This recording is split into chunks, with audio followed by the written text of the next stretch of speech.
Hey guys, today we're going to make 2-minute pizza with a slice of bread. So first we take the slice of bread, put it into the toaster, turn it on, and then just close it and let it just lightly toast. Guys, all we need is some tomato sauce, some mozzarella cheese or any cheese, even sliced cheese, and we've got some salami here. So our bread, the tomato sauce.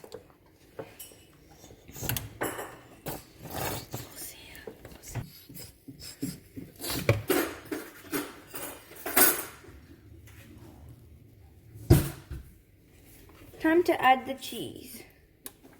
Yummy. Okay, now we cut up the salami into pieces and just place it there.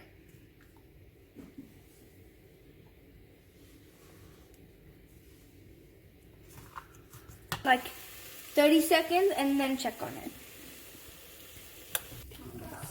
So now it's ready.